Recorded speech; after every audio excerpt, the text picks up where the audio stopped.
Kia ora mohoma. On today's video we're going to be making flubber. Now there's a lot of videos, there's a plethora of videos out there that do slime and all different kinds of things like that. What we're going to be concentrating on is flubber. And this is a big shout out to three of my students in particular, Ava, Kaia and Amy. We conducted a whole series of experiments using the chemistry knowledge that I've helped teach them over the course of the year. And so we tried different solutions, we tried different kinds of glue, we tried slightly different recipes and how we applied things like borax, which was our catalyst. We found a really good method. Now we tried one method and it made a good flubber, but it was very hard and made quite a good bouncy ball. And we may look at working on that recipe a little bit later, and over the course of the channel. But for now, what we're going to do today is we're going to make the flubber recipe that me and my three students came up with. So it's really simple. It's a borax method and a PVA method. And we're going to go and explain a little bit more about the ingredients and the process and the science behind it in a second. Stick around and I'll see you in the video.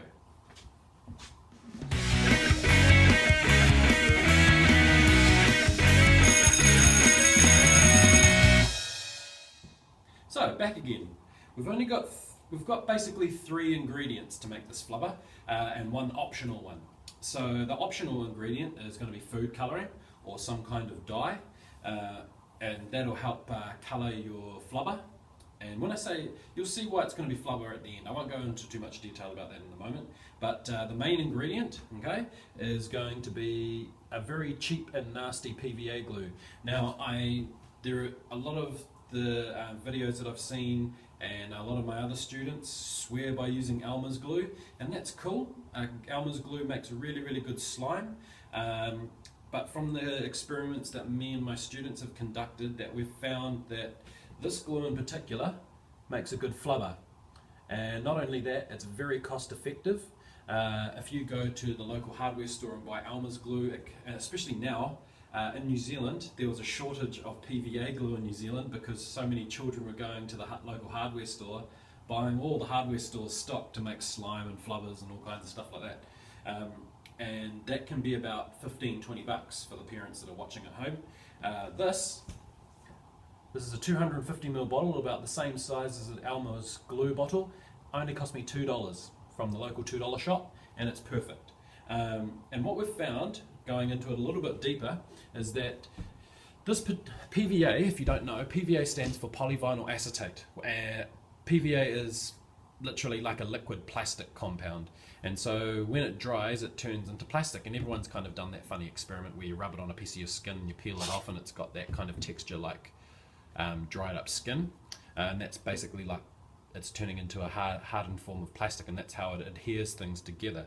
So it goes from a liquid state to a solid state where it adheres two objects together by turning into its solid plastic form. Now that's what this is. Now there are plenty of craft glues out there, and you want it to say something like craft glue. Avoid things that say something like school glue.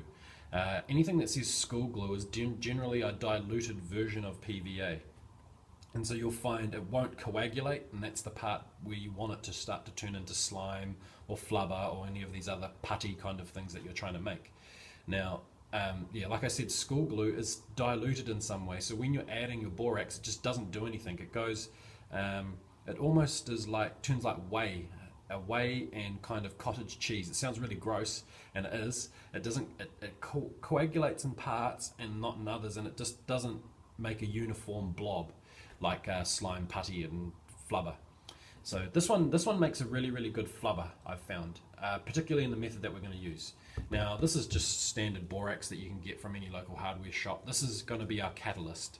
So we're going to make a solution of this, and you'll see in a second. I don't use any standard measurements for this. Normally when you see the videos it says add like a half a bottle or something. I'm just going to add whatever I fancy at the time. Probably half a bottle sounds good to me. With this, I'm going to make a very strong solution of borax, because I'm only going to use a little bit, but I want that borax to have to start the reaction with the catalyst part of it. So I'm going to add about 1/8 of a cup to approximately a cup of really, really hot water, about 60-degree water, just so it really dilutes really fast and makes a really concentrated version of my solution. Stick around, it's going to be really, really fast and easy. And this is, like I said, this is a very cheap and inexpensive glue, and so if you do mess it up for any reason, this is pretty fail-safe method too, by the way. It's not going to matter. So I'm going to add that much. Okay, there's quite a lot in there. Roughly, let's have a look, how much did I add? Just a little over half a bottle. Okay, so now what I'm going to do is I'm going to make my solution. Okay, my classroom has and there's my 1/8 cup. Okay, straight in there. Close up the borax so it doesn't get all yuck. And then I'm just going to add my hot water. Like I say, I ramped the cylinder on my classroom water heater up to 60 degrees, so when it does spit out hot water, it makes it really, really hot. And there's my solution. You can see it's very, very cloudy, and that's because I've added 1/8. I didn't really measure too much on the water because it doesn't necessarily matter. It's about a little over a cup of water.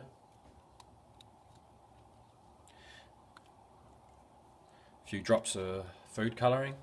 Now you'll see how fast this works, okay? And you'll see there's heaps of other methods out there, and I do recommend looking at them a little bit at a time, okay? A little bit at a time. And you can see already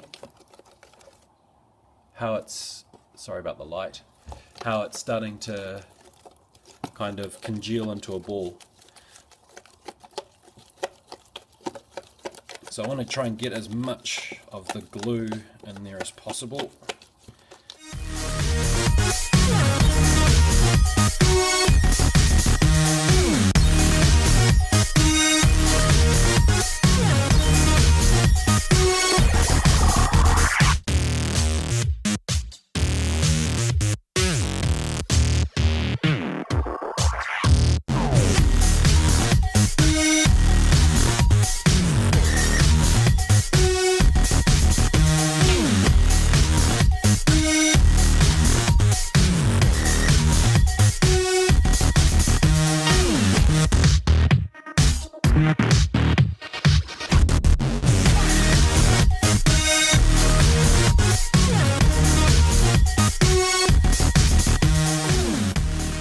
Solid now. So now it's at this point, what I want to do is I want to work it with my hands, and that'll help not only give it just a little bit sticky, so I give it a bit more borax.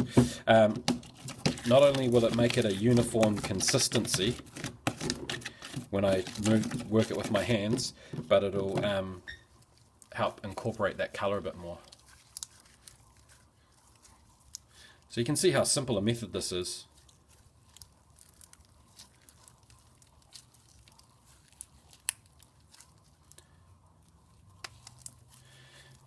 Now, this is what I mean by it being a flubber as opposed to a slime. Slime tends to be a little bit more, runny than this. This is more like a rubber. So what we found too is when it warms up and the more you work it, the stretchier it becomes. So I'm going to cut for now, and I'll come back to you when I've got this really good flubber going.